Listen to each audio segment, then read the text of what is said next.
اپنی بیوی کے ساتھ اچھا سلوک کریں۔ نبی صلی اللہ علیہ وسلم نے فرمایا، مومنوں میں سب سے کامل ایمان والا وہ ہے جس کے اخلاق اچھے ہوں، اور تم میں بہترین لوگ وہ ہیں جو اپنی بیویوں کے ساتھ اچھا سلوک کرتے ہیں۔ اپنی بیوی کو کبھی دکھ نہ دیں، کیونکہ اس کی دنیا بہت چھوٹی ہوتی ہے، اپنے شوہر سے شروع ہوتی ہے اور اپنے شوہر پر ہی ختم ہو جاتی ہے۔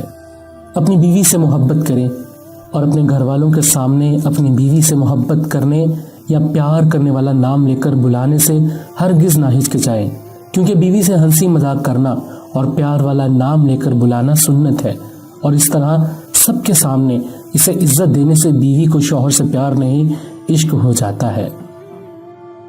اپنی بیوی کی چھوٹی چھوٹی باتوں پر اس کی تعریف کریں، کیونکہ اس عمل سے محبت پروان چڑھتی ہے۔ اپنی بیوی کی تعریف سے زیادہ اس کا احساس کریں، کیونکہ بیوی کے لیے یہ احساس کسی نعمت سے کم نہیں ہوتا کہ کوئی اس کی فکر کرنے والا ہے۔ اپنی بیوی کو بے پناہ عزت دو، کیونکہ وہ اپنی ساری دنیا چھوڑ کر تمہارے پاس آئی ہے۔ بیوی کی خوبصورتی کی تعریف کریں، اس کا حسن بڑھ جائے گا۔ اس کے کھانوں کی تعریف کریں، لذت بڑھ جائے گی۔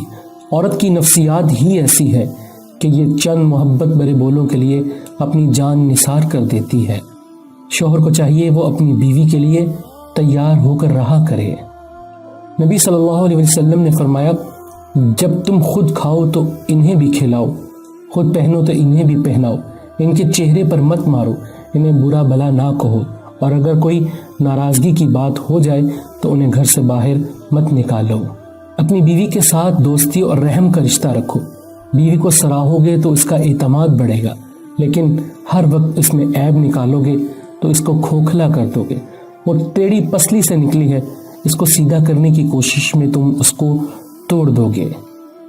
نبی صلی اللہ علیہ وسلم سے حضرت عمر بن عاص رضی اللہ تعالی عنہ نے پوچھا کہ آپ کو سب سے زیادہ محبت کس سے ہے؟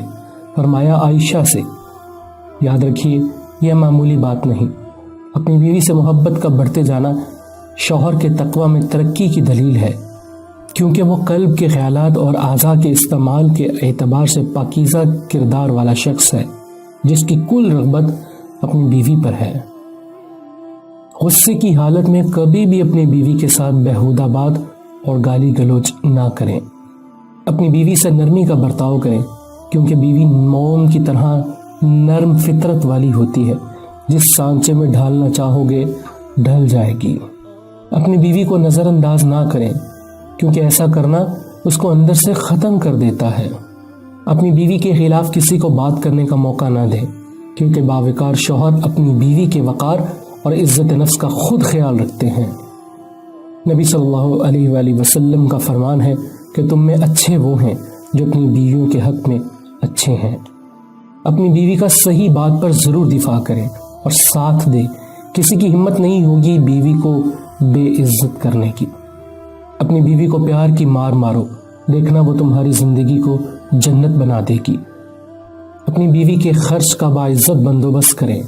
شوہر کی اولین ذمہ داری ہے کہ اس طریقے سے بیوی کو جیب خرچ دیا جائے کہ اسے اپنی جائز ضروریات کے لیے پریشان نہ ہونا پڑے، اور اس کو اختیار دیں کہ وہ اپنی مرضی سے خرچ کر سکے، اس سے حساب نہ لیا جائے۔ اپنی بیوی کو بیماری میں اس کی مدد کریں اور اس کا ہاتھ بٹائیں۔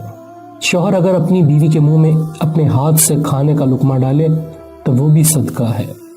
شوہر جو خود کھائے اپنی بیوی کو بھی کھلائے، اس کے پہننے اوڑھنے کا انتظام کرے۔ بیوی کو اس کے میکے جانے سے نہ روکا جائے، کیونکہ یہ اس کا بنیادی حق ہے۔ بیوی کی صریح اور بڑی غلطی پر فوراً مواخذہ نہ کرے، بلکہ غصہ ٹھنڈا ہونے کے بعد تنہائی میں سمجھائے۔ بچوں کے سامنے بیوی کو نہ ڈانٹے اور نہ سمجھائے، کیونکہ ایسا کرنے سے ان پر غلط اثر پڑتا ہے۔ بغیر کسی بڑے جرم کے بیوی کو گھر سے نہ نکالے اور نہ ہی شدید مجبوری کے بغیر طلاق دیں۔ بیوی کے والدین اور رشتہ داروں سے اچھا سلوک کیا جائے۔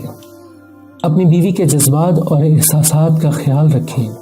ماں، بہن اور بیوی کا احترام کریں۔ ہر ایک کے حقوق اپنی جگہ ہیں۔ کسی ایک فریق کی بات سن کر دوسرے کو باعزت کبھی نہ کریں، بلکہ پوری بات جان کر انصاف سے کام لیں اور ہر حال میں احتیاط کا دامن تھامے رکھیں۔ اپنی بیوی کو ایسی محفل میں جانے سے نہ روکا جائے جہاں اللہ کا ذکر ہو اور دین کی باتیں ہوں۔ نبی صلی اللہ علیہ وآلہ وسلم کا فرمان ہے، شوہر اور بیوی کا ایک دوسرے کی طرف دیکھ کر مسکرانا بھی ثواب ہے۔ دونوں جب ایک دوسرے کو دیکھ کر مسکراتے ہیں تو فرشتے اس کے نامہ اعمال میں ایک ایک نیکی لکھتے ہیں۔ پھر جب وہ ایک دوسرے کے قریب آتے ہیں اور محبت و الفت کی باتیں کرتے ہیں تو اللہ تعالیٰ ان پر اپنی رحمت نازل فرماتا ہے۔ بیوی کی قدر اور قیمت دیکھنی ہے تو ایک ماہ بیوی کو میکے بھیج دیں۔ کھانا پکانے کے لیے خانسامہ رکھیے، گھر کی صفائی کے لیے خادم رکھیے، کپڑے دھونے کے لیے ایک دھوبی رکھیے، بچوں کی نگہداشت کے لیے ایک آیا رکھیے۔ ان تمام ملازمین کی فوج کے باوجود گھر کا نظام ایسے نہیں چلے گا جیسا ایک بیوی چلا سکتی ہے۔ اپنی بیوی کی قدر کیجیے۔